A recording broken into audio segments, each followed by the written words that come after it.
democracy are under attack. The American people need to know we're facing a different enemy than we have ever faced. This enemy hides in shadows and has no regard for human life. President Bush speaking just moments ago to the country, saying that what happened yesterday was more than an act of terror. It is an act of war, and assuring Americans that the enemy will not change our way of life, will not restrict our freedoms. An enemy can hide, he said, but not forever. Welcome back now at 11 o'clock Eastern Time, 8 o'clock Pacific. Yeah, clearly a tougher speech than he gave last night when as we noted, the president basically was coming forth to reassure Americans and to bond with those who had lost someone. This morning, talking about conducting business as usual, but on a heightened state of alert. Yeah. We've been here all morning. We keep giving the numbers of what we do know, and if we're telling you things you do know, bear with us, because we're simply trying to make sure that everybody who is joining in progress is completely caught up. So here's the latest. Rescue efforts are continuing this morning. Victims have been using cell phones, we are told, to call search teams from at the bottom of some of that rubble, so the search is continuing. This morning, several people have been pulled from the rubble alive, and so the hope continues for many of the people on the southern tip of Manhattan who are buried beneath what was the World Trade Center. Still, the death toll is expected to be in the thousands. We still don't have a grasp on just how many people we're talking about, but the number could be frightening by the time it's done. We do know for a fact that 266 people were on board the 4 hijacked planes, that 3 of which were used as missiles on the World Trade Center and on the Pentagon, 1 of which crashed in Pennsylvania. Pentagon officials say no more survivors are expected to be pulled from the building there. And as I think you know, U.S. stock markets are closed today. The FAA still has all the airlines grounded today. Those may open at noon, although I think Bob Orr earlier said that's unlikely.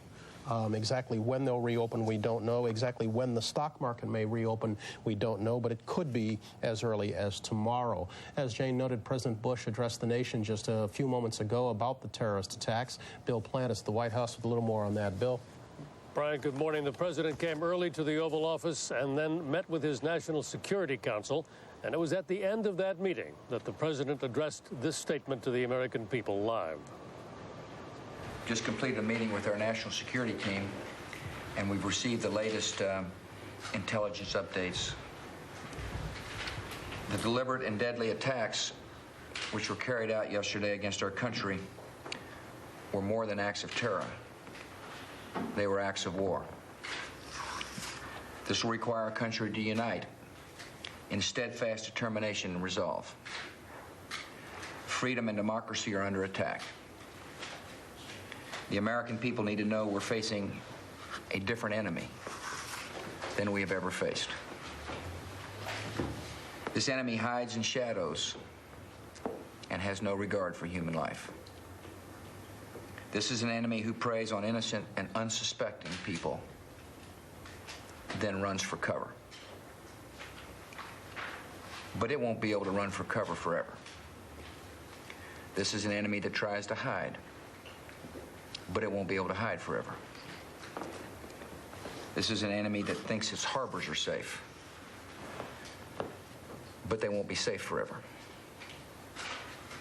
This enemy attacked not just our people, but all freedom-loving people everywhere in the world. The United States of America will use all our resources to conquer this enemy. We will rally the world. We will be patient. We'll be focused, and we will be steadfast in our determination. This battle will take time and resolve, but make no mistake about it, we will win. The federal government and all our agencies are conducting business, but it is not business as usual. We are operating on heightened security alert. America is going forward, and as we do so, we must remain keenly aware of the threats to our country. Those in authority should take appropriate precautions to protect our citizens. But we will not allow this enemy to win the war by changing our way of life or restricting our freedoms. This morning, I am sending to Congress a request for emergency funding authority so that we are prepared to spend whatever it takes to rescue victims, to help the citizens of New York City and Washington, D.C. respond to this tragedy, and to protect our national security. I want to thank the members of Congress for their unity and support. America is united. The freedom-loving nations of the world stand by our side. This will be a monumental struggle of good versus evil, but good will prevail. Thank you very much. Thank you all. In this speech this morning, the president has significantly upped the ante by referring to these not just as acts of terror, but acts of war, echoing something that was said earlier this morning by the Secretary of State, Colin Powell. No wonder he allowed no questions at the end. He obviously wanted that to sink in. And one other item, Bryant, we believe from what the government and its spokesman have said that they consider this attack over. They considered it well planned and well coordinated, but they believe that the threat is over because the attack has been carried out. They're not looking for anything more at this point. All right, Bill, thanks very much. We'll take size of relief where we can get them. Thank you. It's 11:06. Jane? Brian, hospitals are still receiving victims of the attacks on the World Trade Center as more survivors are being rescued from the debris this morning. Emily Sine is at Bellevue Hospital in New York with more on that. Emily, good morning. Good morning, Jane. Well, that's right. We still see the occasional ambulance going by. We are aware of one victim, Port Authority police officer who has been hospitalized here. In the meantime, family members, many family members walk around handing us photocopies like this of relatives and loved ones that they are looking for. The doctors and nurses here assure us that they have ample staff, ample supplies, ample blood on hand to handle whatever comes their way. However, in the few moments and hours after the attack yesterday morning, it was a different story. It was a chaotic scene in New York as rescue workers delivered the wounded to area hospitals. For the victims, it was a nightmare. I was screaming because I didn't know what the hell was going on. I had all the debris, concrete, and everything fall on top. There were a lot of penetrating wounds initially. We had penetrating chest wounds. We had penetrating injuries through the legs. But amidst the carnage, the medical community of New York was well prepared.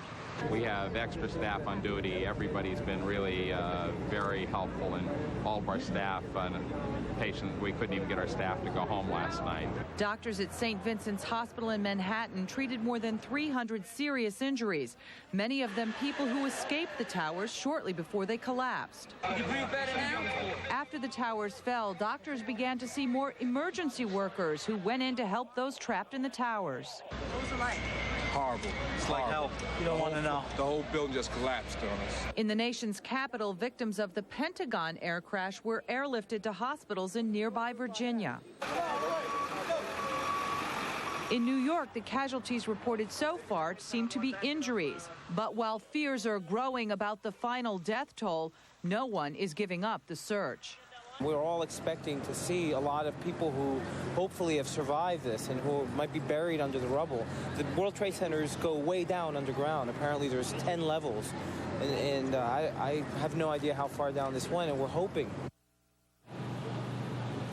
That is one reason why it may be several weeks before we know the number of fatalities from this attack, and why we are not seeing casualties so far being brought here as we await the rescue efforts now to get those people out of the rubble. Jane? Well, Emily, hospitals were expecting their heaviest wave of casualties this morning, so you're saying that has not happened yet? Not here at Bellevue. We have seen only the occasional ambulance, and we know of one patient who has been admitted who was told to us in a press conference a short time ago. But no, we have not seen large numbers of casualties so far. Jane? And still, Emily, an extraordinary need for blood this morning. At this hospital, they are saying that they have double the supply that they need so far, and they would like to schedule people for appointments to donate. What's happening around the rest of the country are blood drives to shore up any needed blood that might be needed as this tragedy unfolds, and we see exactly where we stand as far as casualties. Okay. Jane? Emily Sinay at Bellevue Hospital in New York. Emily, thanks again. Earlier this morning, I spoke with a California woman whose son was on the United Airlines flight that was hijacked on Tuesday and later crashed in Pennsylvania. I asked Alice Hoagland what she said to her son when he called her from the airplane. Yes, he called at about 6:45 in the morning here. We were all in bed. Kathy, my sister-in-law, Mark's aunt, spoke to him first. The first thing he said to her was that he loves us very much. And Kathy responded, well, we love you, Mark. And then then he told her that he was on United Flight 93, and that there were 3 men aboard who had taken control of the aircraft, and that they say they have a bomb. He said, and Kathy ran and got me, and he said, Mom, this is Mark Bingham, giving me his last name, and he said, I want to let you know that I love you very much. And I told him, well, we love you, Mark. And I'm on a flight from Newark to San Francisco, and there are 3 guys that have taken over the aircraft, and they say they have a bomb. They didn't mention any. He didn't have time to mention any other weapons that they may have. I asked him, Mark, who are these people?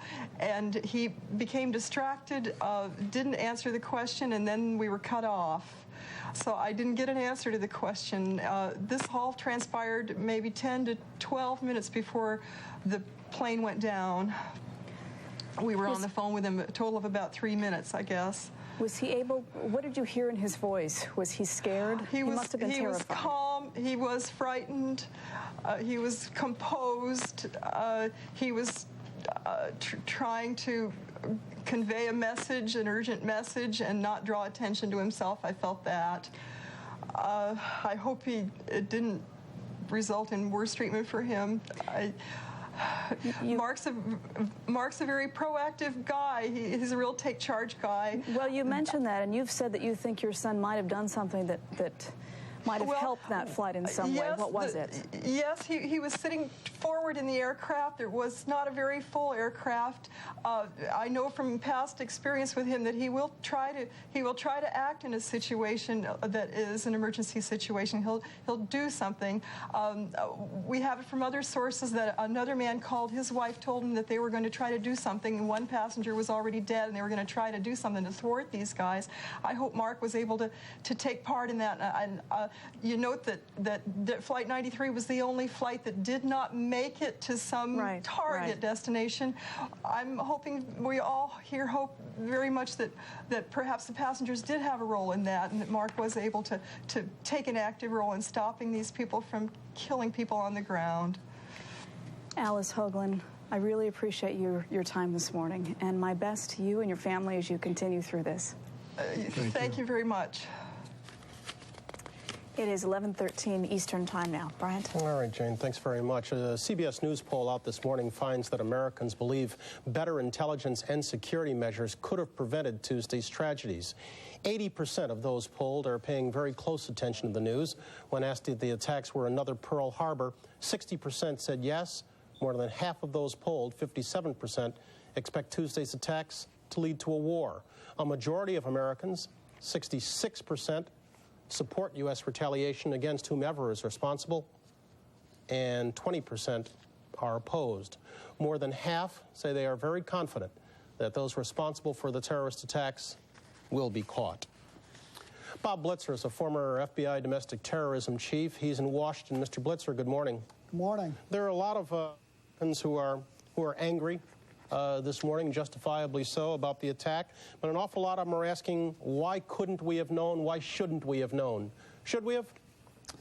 That's really a difficult question, but just let me say, Bryant, that this particular target has been a very difficult target, very diffuse.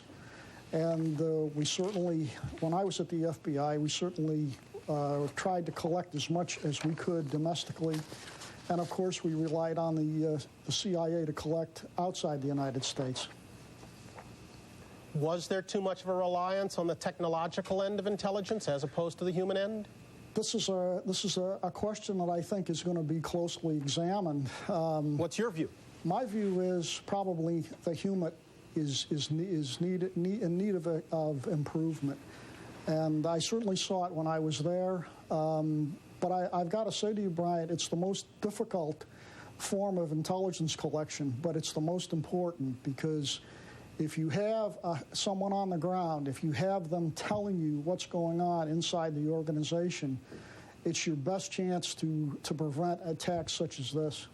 But we're hearing from overseas that there are various people who were close to various Arab intelligence people who had heard rumblings of this, that the attack was imminent within a matter of weeks. If they knew, shouldn't we have known? We should have known. You would hope we would have the kind of liaison in place with those services that would give us that kind of warning. But many, many times, Brian, it's not specific information. It's information that's very broad in nature. As some kind of an attack is coming, you don't know how, you don't know when, and you don't know where. So, you know, I saw many of these kinds of threats over the years, and certainly if you had specificity, you could ratchet up your security. But many, many times, we just didn't know how it was going to occur. Can we defend ourselves in the future against attacks like these? And if so, what do we have to do? Well, I'll tell you, an attack like this, given the magnitude of the attack, the skill of the attack, I don't know how you protect against it. I think there's going to have to be a lot of examination of our borders, how we let people into the United States. Many of the same questions that we've struggled with over many years have yet to be answered, particularly in a free and open society. It's just difficult. But again, there's going to be an awful lot of certainly second-guessing, examination, and hopefully new ways to protect ourselves will come out of it. Sounds like you think we're going to have to be more xenophobic than we were. I mean, that's scary. It's really a difficult situation. We certainly aren't going to lift civil liberties over this. I mean, that's just not going to happen. We just need to focus more. We certainly need to, I think, improve our human collection and try to find out if there are new systems and techniques out there that can help us better defend ourselves in the future. We have all been talking about how the world will never be the same after what happened yesterday. Use your crystal ball for me a little bit. 5 years down the road, 10 years down the road, in terms of security alone, how will we be different? I think technology is going to play a greater role, Bryant. I think certainly as we're looking at people and goods coming in and out of this country, I think technology is going to play a greater role in how we look at people and things that are coming in here. Certainly the whole aviation situation is going to have to be looked at again. There's going to have to be better aviation controls. Again, maybe that's more technology, maybe there's more, it's more people intensive. In terms of intelligence collection, there's got to be better, in my view, better threat analysis and better threat warning. And believe me, that's a difficult thing to do. But I believe that the intelligence community is once more going to have to look at how we can predict these things and how we can defeat them before they get here. All right. Bob Blitzer, I appreciate the input. Thank you, sir. You're welcome. All right. That's 11:19, Jane. Brian, after the first complete shutdown of air travel in this nation, the FAA hopes to reopen the nation's airports at noon Eastern time today. Sandra Hughes is at Los Angeles International Airport this morning with the latest on that. Sandra, good morning. Good morning, Jane. Well, Los Angeles airport officials just held a press conference a few minutes ago, and they say they still don't really have any idea what the FAA is going to tell them about reopening the airport, but what they're pleading for is that people just stay home. Don't come down here. The airport is closed.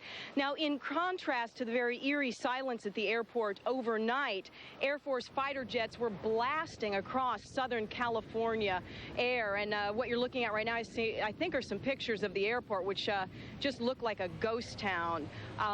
The terminals were closed. There were no people in them. The screens you normally look for arrivals and departures had all gone to hash. But as I was saying, in contrast to that, Air Force pilots, fighter pilots, were blasting through the air here, and it was so noisy that many people called the police because they were very concerned about the noise because they knew all the flights out of Los Angeles had been grounded yesterday. Well, according to NORAD, now that's the North American Air Defense, the Air Force is patrolling the skies over Southern California, and that those noises actually should be reassuring to people, although they really weren't. Now, the only other flight to take off out of LA yesterday was an emergency medical flight taking supplies back east.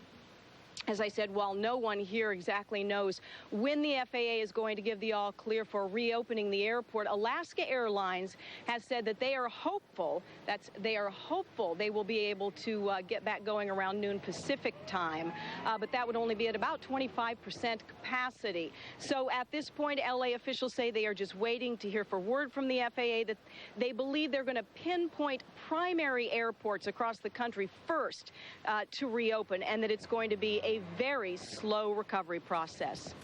Back to you. Sandra, the families whose loved ones were on those planes, they were at the airport yesterday. Did they spend most of the day there being counseled and, receiving care? Well, Jane, I spent the first few hours yesterday morning inside the airport, and oddly enough, we didn't see a large number of victims' families arriving there, just a few folks, and they were immediately surrounded by police and whisked up to a private room. But what they did is the airline set up 2 hotels near the airport, and I think that's where most people went. They spent the evening with grief counselors from the airlines, from the Salvation Army. We were told that the mood there was very somber, not hysterical, but just very sad. All right. Jane. Sandra Hughes in Los Angeles. Sandra, thank you so much. Let's go now to Cynthia Bowers at Chicago's O'Hare International Airport. Cynthia, good morning to you. Good morning, Jane. You know, there is that talk of U.S. airspace opening at noon, but there's a growing uncertainty, like Sandra said, about how many commercial flights will actually be flying today. We're told passengers arriving at O'Hare are now being turned away. Delta's website this morning indicated that that airline would not be flying before 6 tonight at the earliest. Canadian Airlines flights have been suspended, and London's Heathrow flights to the United States have been canceled. Also, we're told that D.C. airports are open for passengers to retrieve bags. That doesn't sound like flights are going to be leaving any time around the noon hour there. Getting this air traffic system from totally shut down to up and running is going to be a daunting task. As you recall, yesterday, hundreds of flights were ordered to land at the nearest airport. That means hundreds of planes and their crews are totally out of position to get back where they need to be. The other enormous concern is security and what the airlines can do literally overnight to enhance it, to make sure there aren't any more attacks. Transportation Secretary Norma Mineta has banned curbside check-in. There will be more use of high-tech explosive scanners at the airports as your bags go through. Unticketed passengers will likely not be allowed to accompany passengers to the gates today, and there will be more passenger profiling to try to identify any possible terrorists. Now, a number of people around the country are wondering if any of those measures could have prevented what happened yesterday, and the response is likely not. Jane? Cynthia, have you got a feeling from travelers there about them actually wanting to go up in the air? I'm not sure the day after something like this, I would want to fly. We heard some people last night that talked about the fact that they were scared to fly, that there is a lack of security. We talked to a young man this morning that had driven here from New Orleans. He's now driving home to Milwaukee, says that he's going to drive everywhere he can from now on.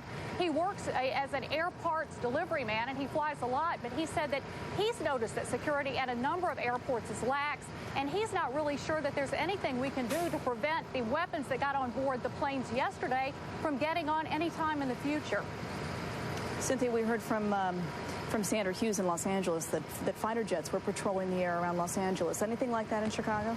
Well, I haven't seen any fighter jets overhead here. We did have fighter jets flying over Chicago yesterday, and they were, met on the ground with hundreds of police officers. The police chief said that the police will be on call 24 hours a day until this crisis is really considered to be over. All right, Cynthia Bowers at Chicago's O'Hare International Airport. Cindy, thanks. Thanks. It's 11:24 now. Some viewers will cut away for local news. We'll continue with our coverage after this.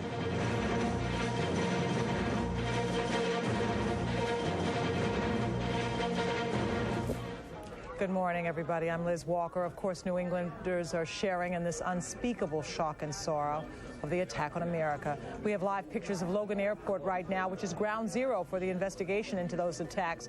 Published reports are telling us that the FBI has found Islamic materials and a flight manual inside a car that was towed from the airport. And Maine's Governor Angus King says 3 suspects flew from Portland to Boston early yesterday morning before they reportedly hijacked the planes. Of course, we're waiting for a news conference from Massport out at Logan Airport area. Dan Ray is standing by live at Logan. Dan? Good morning once again, Liz. Waiting here inside the Hyatt Harborside Hotel. We expect that news conference to begin shortly. What happened was we had expected early this morning to hear a little bit more from Massport as to what their plans were for the balance of this day, whether or not Logan Airport would be reopening. Again, they could not reopen until noon at the earliest, whether or not airports around the country also would be reopening at that hour. But, of course, they will have to wait to see what the FAA says. And just about an hour ago, they were telling us they're waiting until the Transportation Secretary, Norman Mineta, held his news conference, so they would not upstage him. But, indeed, President Bush came on and made a statement at about 10:45, and we've yet to hear from Mineta, from Secretary Mineta. But we are being told now that Massport is expected to hold a news conference shortly. It could have actually begun even as we speak, and if it does, we'll cut away to it. Now, that's one aspect of what's going on here at Logan Airport.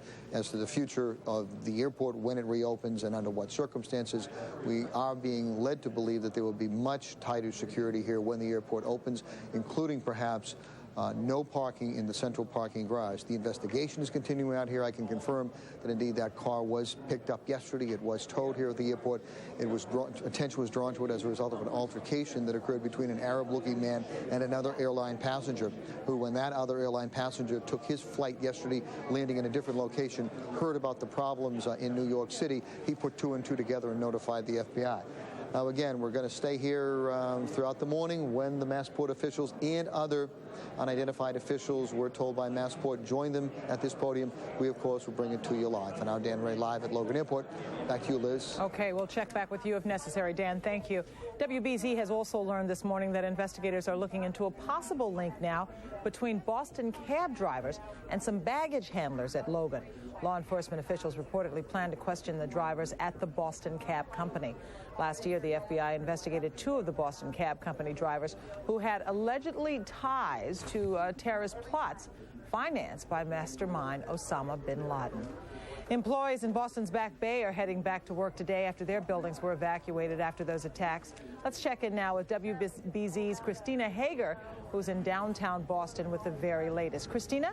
Liz, an attempt to get back to business here at the Back Bay, though it is not business as usual. The stock exchange is closed. The Prudential building behind me, though, is back open after being evacuated yesterday. The same at the John Hancock building nearby. Federal, state, and City of Boston employees are returning to work today, though they tell us they do so with heavy hearts. I think it's just a devastation to the country. I think that we're all going to suffer from the feeling of never being safe again. You know, that's an insidious kind of warfare. It's very sad. It's very hard to talk about. You know, all those people, all those innocent people. We pay a price for our freedom, and one of those prices is that we're not always secure, and that some of these terrorists have access to things that we can't control, like airplanes and cars and things along those lines. Now, Acting Governor Jane Swift has said it is important for people to try to go back to their business as usual today, as difficult as that might be.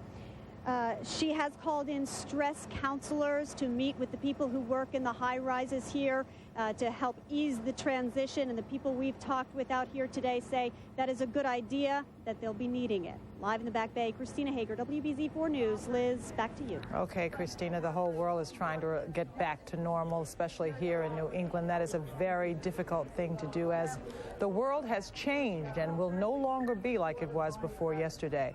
Certainly, we are waiting for a news conference at Logan Airport. Massport officials are going to update us on the situation as we know it.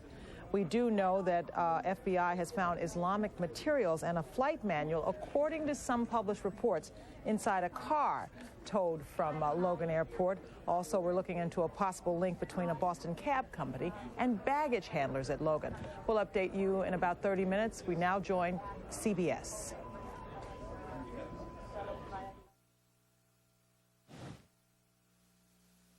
At 11:30 on this morning after the worst terrorist attack in world history. You're looking at the scene as we point our cameras towards the southern tip of Manhattan, where the World Trade Center once stood just yesterday morning. Only now all we see coming from there is smoke and ash, and the search goes on for survivors and victims in the World Trade Center.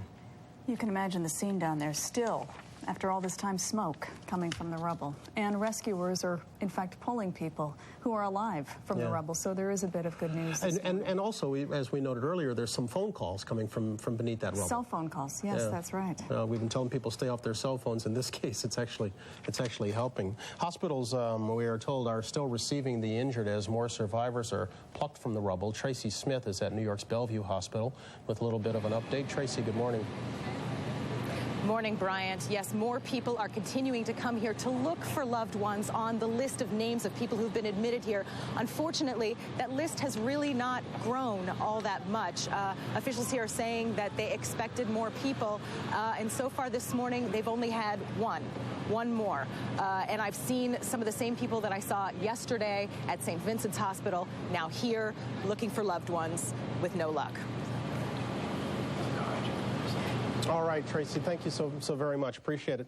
As we've been reporting all morning, countless firefighters and police officers gave of themselves on Tuesday. In fact, many lost their lives. The incredible bravery of ordinary people shouldn't be overlooked either. When he learned of the disaster, filmmaker Gil Baker made his way through the chaos to see if he could help.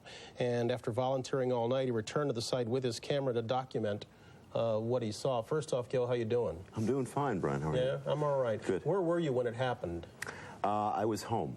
And when the event took place, I was home. It was about 9:10.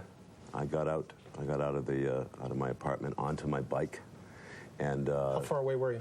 I live at 37th Park. Okay. So I ran up to 87th Street to check on my nephew at school, and then I biked the 100 blocks back downtown. And volunteered your services? Volunteered my services. What'd you do all day? Well, the first thing I did was NYPD had me, they said, go to any intersection where traffic could go south and divert it. So I started diverting traffic. I had my bike with me, and I was just directing traffic. And I had my whistle, which was always in my bike. When I'm biking in the city, I have it in case I need it. So that came in really handy. And then I heard about a triage center that was going to be set up at North Moore in Greenwich. Just heard that and headed over there to volunteer. Yeah. Let me take a look at some of these films that you wound up shooting, because you took your camera and you just talk me through what I'm looking at here. Well, that caught my eye, and this is the last of a fire at the building next door to the where the World Trade Center was. This is evening. At that address, yeah. There were dozens and dozens of emergency vehicles and police cars shattered. Just buried. Whoever was driving those cars did not, whoever had driven up in those cars did not exist. The fire department for the city, these guys are some of the most courageous people that I've ever seen. Everything was tipped. They're lying ladders up on pieces of concrete and steel and just risking their lives. This was smoking rubble that they're working on. Incredible. Absolutely incredible. What kind of shifts are these guys on down there? Are we talking 20 hours they were working yesterday? I photographed guys who were sleeping who had been there for 13 hours right in the thick of it. This is what's left of one of the towers. How many stories would you say that is? That was probably 2.5 stories, maybe 3. Maybe 3. That's the highest point? That was the highest point. It's hard to believe. And that's the other tower? That's One Liberty. Seven building. Yeah, or is that One Liberty? One Liberty. Okay. That was One Liberty across the street. A lot of windows blown out. When you're down there, Brian, Bryant. I'm sorry, Bryant. It's for about 10 blocks. You're walking on silt. It's the sheetrock that blew up, and when you looked up in the sky and saw, I found this out from the fire department, when you look up and see these billows, it's sheetrock. It's very hard for us, Gil, no matter how many times we've seen the footage, to understand the breadth of the scene. We know that the towers came down basically upon themselves, but how wide an area of devastation are we talking about? I think at least 10 blocks total. Say a good 5 or 6 blocks on either side, north and south, east and west. When I was directing traffic at the intersection of Northmore and Greenwich, there was a Lieutenant John Wolfe, Manhattan South Task Force commander there, and he went over to a civil engineer and said, when number 7 World Trade Center goes, are we going to be safe here? We were 6 or 7 blocks away. And the civil engineer looked and said, I think so. So we're talking about 10 blocks. When the towers came down, like I say, they basically crumbled into themselves. Yeah.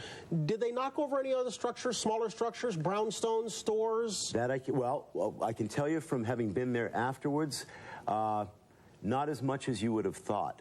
There was a Burger King where they had set up a food hospitality set up for the firemen and everything. That building was damaged. But the damage wasn't as bad as you think, because right across the street from the World Trade Center is One Liberty, where they set up, finally, the final triage on the east side of the structures was set up there. That building was structurally sound as far as anyone at the police department knew. The wiring was okay. The windows were blown out, but they never would have set up a triage there if that building hadn't stood, and that's a big building. It's not the World Trade Center, but it's a big building. Yeah. You going to go back today? I am. What are you going to do? Whatever I can. Gil Baker. Gil, thanks so very much. You're welcome, Brian. Right, good luck to you. Thank you. All right, appreciate it. Yeah. It's 11:36. Jane? Thanks, Bryant. We're going to go now to Mr. Carlos Perez, who's the executive director of Bellevue Hospital in New York City. Mr. Perez, good morning. Good morning. I understand you just finished a press conference. Can you tell us what the latest is there? Yeah, the latest is that we have received throughout the day, yesterday, about 230 patients. Somewhere around 76 firefighters were brought here, about another 22 policemen. Most were treated and released. We have approximately 40 patients still in the hospital as we speak.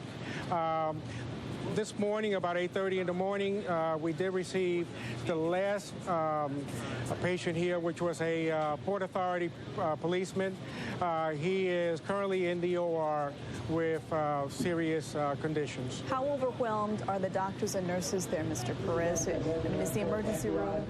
We're looking at Logan Airport, where Massport officials, we're at the hotel out there. Massport officials are about to hold a news conference updating us on the situation from Logan. That's Virginia Buckingham, who's the director of Massport, Thomas Kenton, who's the director of aviation, and Charles Prouty, who's with the FBI.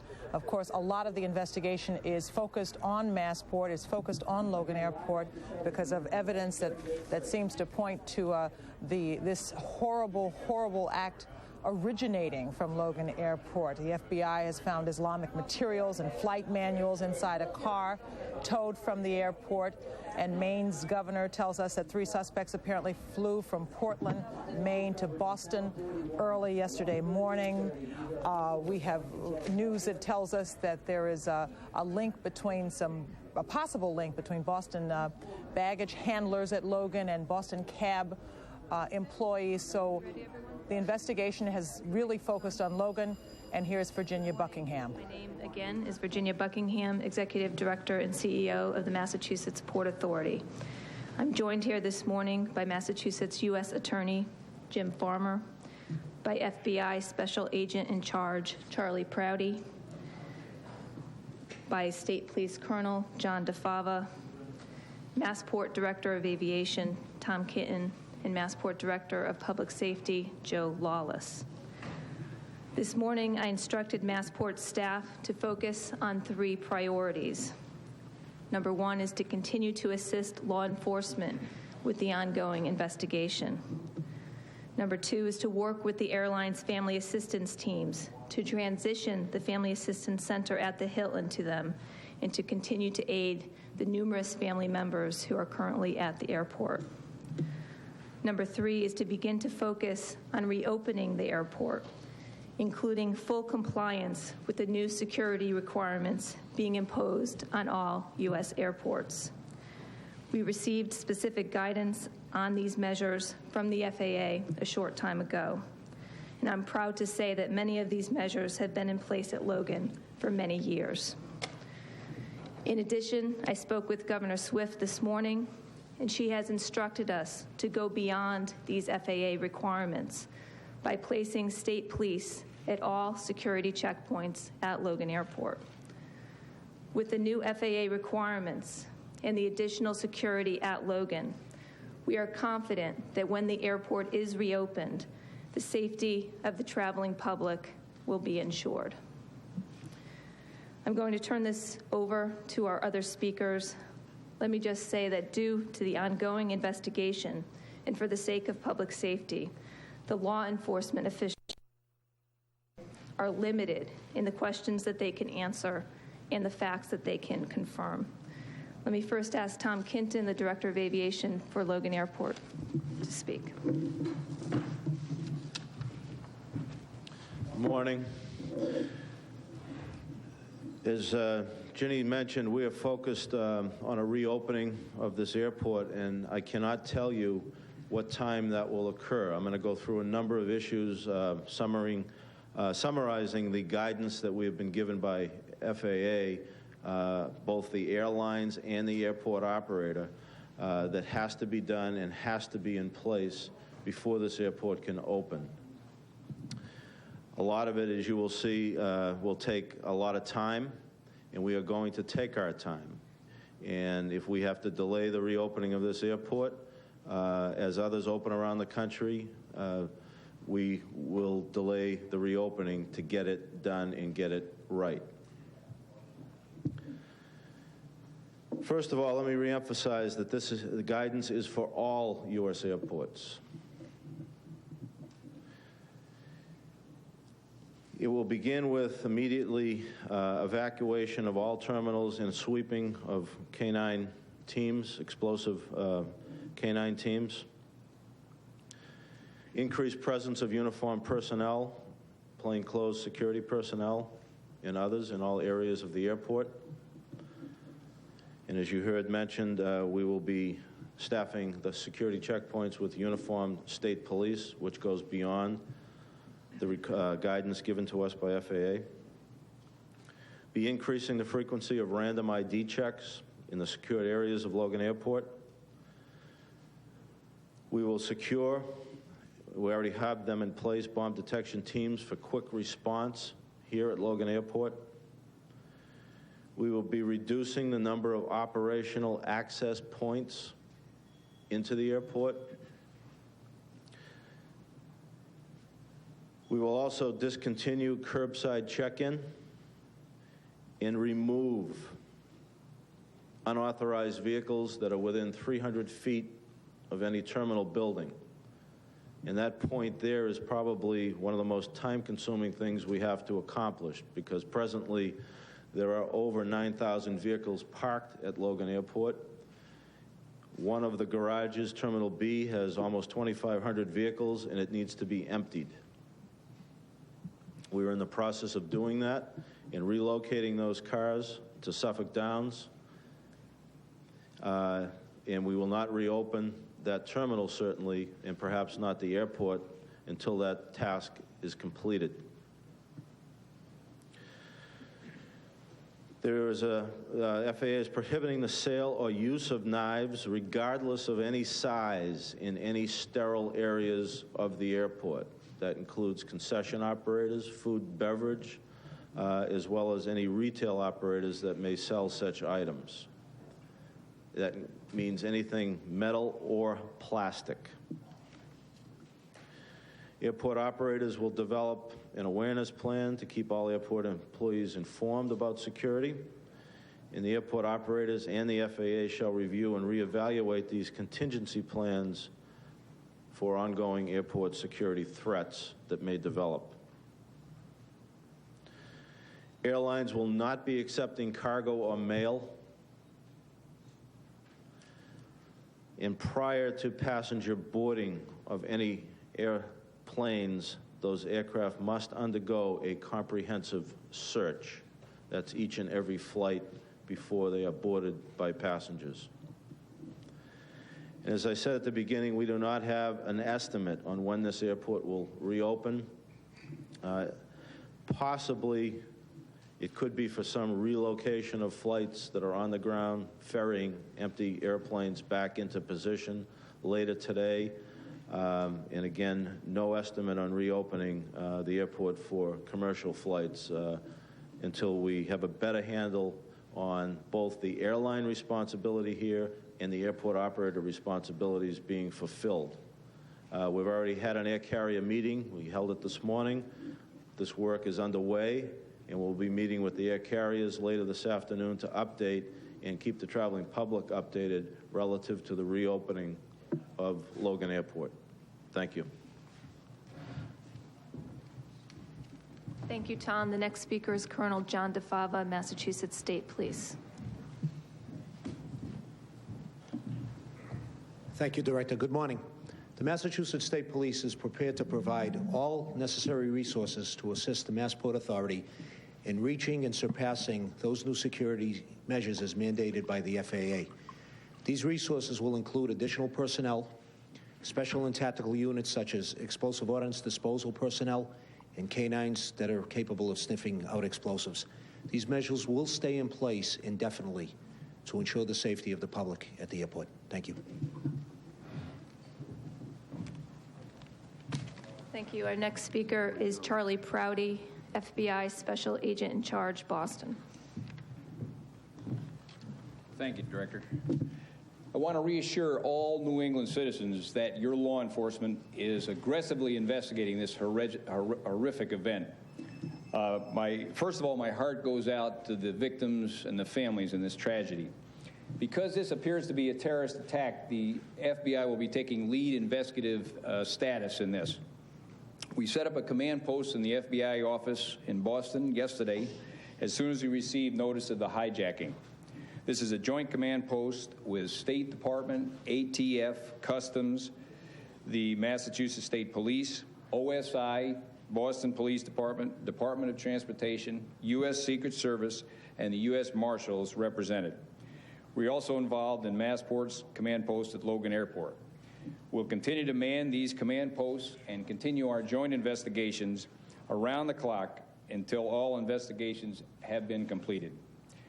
We are coordinating our investigation with FBI headquarters and with other federal agencies. A website and a toll-free tip line has been established. For this case, we're using the Internet Fraud Complaint Center website, which is www.ifccfbi.gov, because it's an existing site designed to receive information from the public. The toll-free number is 1-866-483-5137, and we've had these two lines up for the last day, and we have been getting some good information and some good tips. At this time, the White House is coordinating all public information at the national level.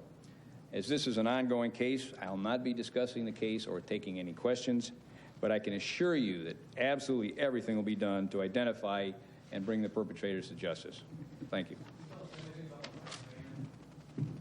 Sorry. We have one more speaker, Massachusetts U.S. Attorney Jim Farmer.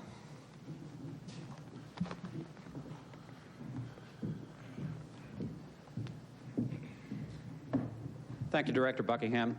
I'm really here to second the comments of Mr. Prouty.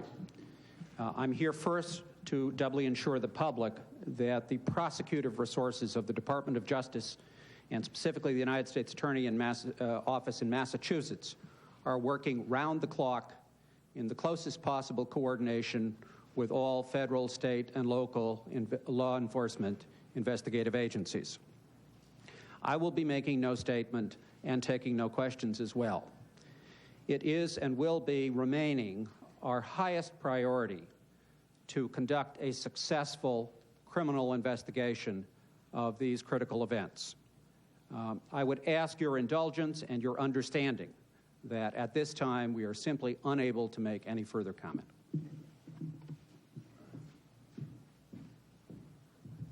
any other questions not pertaining to the investigation?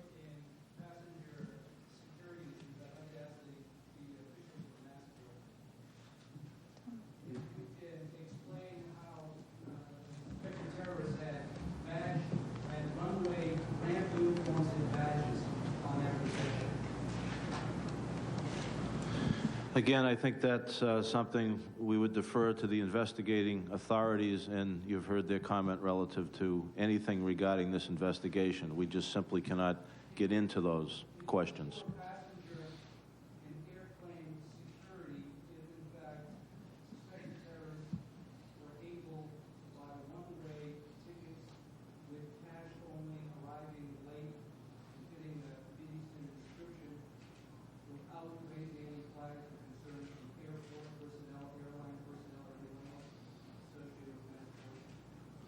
Again, this is an ongoing investigation, and that question pertains directly to that investigation.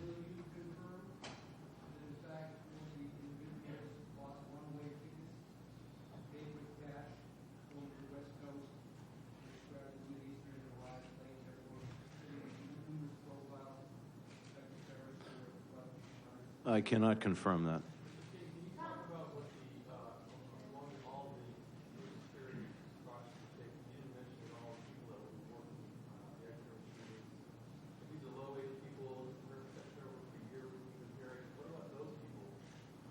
We are going to take a number of precautions, and again, I only hit the highlights, but to that specific question, we will be locking down a number of employee access doors and requiring all employees to go through screening prior to going to work at Logan. And in addition, you heard us say we're going to beef up the security checkpoint presence by putting uniformed law enforcement officers at those locations. And again, just to keep in mind that the security requirements here and the arrangements are twofold. There are a number of airline requirements in accordance with FAA regulations. Security checkpoints are the responsibility of the air carrier. There are a number of airport operator responsibilities, and that's what we're trying to respond to here. But we are taking that extra step to go to the security checkpoints and certainly look at those kinds of issues going forward as to whether or not they perhaps should be federal employees or employees of law enforcement or airport operators going forward.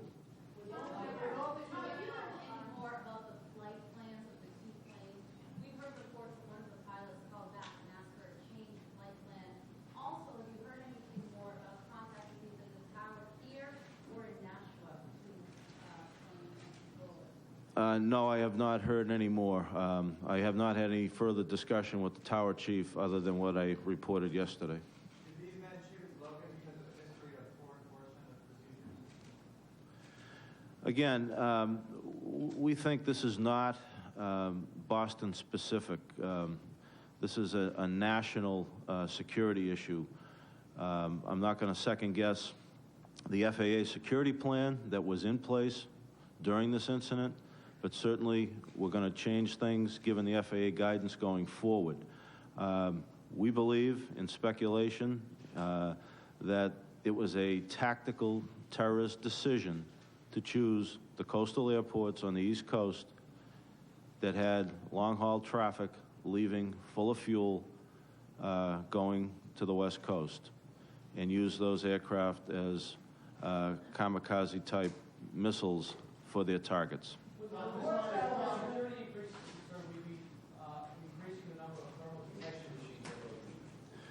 We're evaluating that given this guidance and given the increased amount of security checkpoint operations that may have to go on. I think the traveling public may have to expect lines longer than normal at the nation's airports because of these requirements. And having said that, we will evaluate additional machines and locations as necessary. Tom, who currently hires those who work at security checkpoints? Who currently hires those who work at security checkpoints? You or the airlines? The airlines. And are you satisfied with the quality of the security personnel that you've seen at the various and sundry checkpoints around Logan Airport? Again, I'm not going to second guess the security requirements that have been in place and have worked extremely well for this country for many years. I think we all need to look at it, including FAA, airport operators, and the airlines going forward. Is this the right kind of security staffing and the right caliber of employee to have at those checkpoints? Do you have any idea what percentage of those security personnel turn over annually at Logan Airport? Have you ever inquired of any of the airlines or their security people?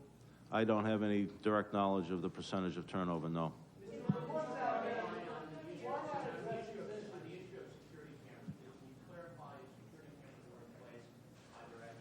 going to take this. What's that? That is part of the ongoing investigation.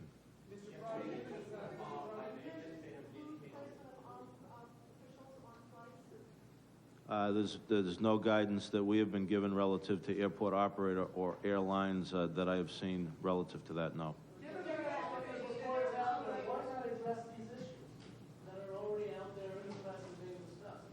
I'm sorry. Given the fact that there's already various reports about what happened and what we're looking at, why not address what's out there already? I think this guidance given to all airports across the country goes in that direction. No, I mean, that's the investigation.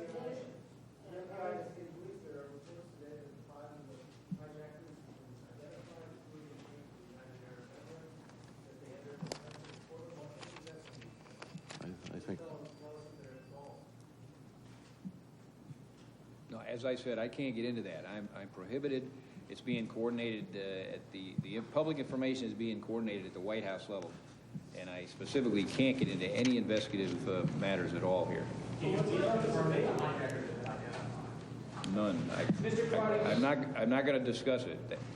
I simply can't get into it. But will you tell me? I can't take questions, Dave. Since you're whether you've asked Canadian authorities to be part of your investigation, is that off the record? Canadian authorities to be part of your investigation? I can't respond to that.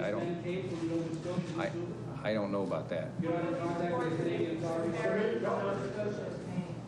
No, I simply can't answer questions. So why are you here? To give you the statement that I just did, and to reassure the public that we are working this very, very aggressively. We are told that two of the men were on the INS watch list. Can you, Mr. Brody, or any of the officials from Massport comment on the fact that two of these people were on the INS watch list and apparently drove through? Let me speak from the prosecutor's perspective. It does not help efforts to put together a solid, sustainable criminal case through a careful legal investigation to discuss at this point what facts law enforcement may or may not know. And that's why we're not going to get into that. We're not going to get into anything. Even as to whether or not you're in contact with Canadian authorities, investigative authorities, you may have something to offer you. You can't comment on whether you're in touch with the Canadians. I guess the answer is no. You're not willing to comment whether you're talking to the Canadians. Can Massport tell us what is the policy regarding employees' badges and uniforms when they leave the employment Massport? Or are there hundreds and thousands of badges floating around out there? There's over 16,000 employees who work at this airport. And what's the number badged, Joe? About 12,000. About 12,000 badged. So there is, and that includes airlines, about 1,200 Massport employees, and the rest mostly airline personnel and cargo operators. Has Massport had access to the list of those people who have the badges and the other employees as well? In the past, Massport had routine access to those names.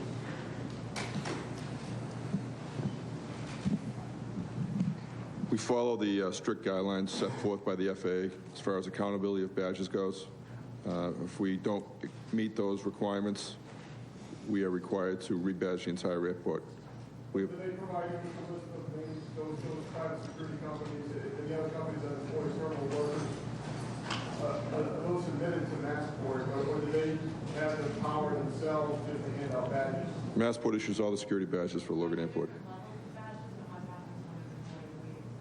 I really can't get into the specifics on levels of access and so forth.